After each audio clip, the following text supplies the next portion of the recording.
চিঠি লিখেছেন গোপাল দাস, সিঙ্গুর জলাঘাটা, হুগলি থেকে।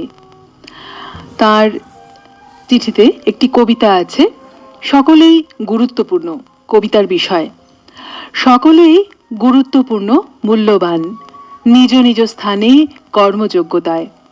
সব যেন একটি সুতোয় গাঁথা মালা, অপূর্ব সুন্দর সুগন্ধে ভরা ফুলের ডালি। কেউ কম নয়, কেউ বেশি নয়, নিজ নিজ স্থানে অপরিসীম, পরিপূর্ণ, ভরপুর, সম্পূর্ণ। মুচি, মেথর, ঘরামি, কামার, কুমোর, মালি, চাষি, ক্ষেতমজুর, দিনমজুর, সকলেই দামি।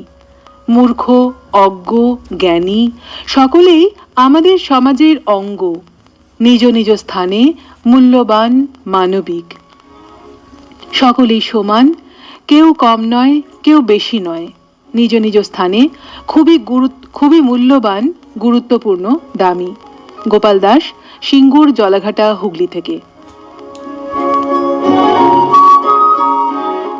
সবার কথা উঠে এসেছে আপনার চিঠিতে।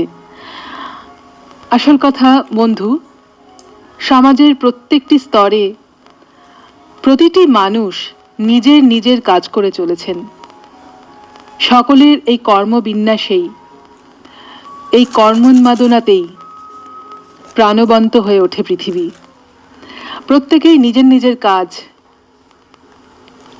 আন্তরিকতা দিয়ে করলে, সম্পূর্ণ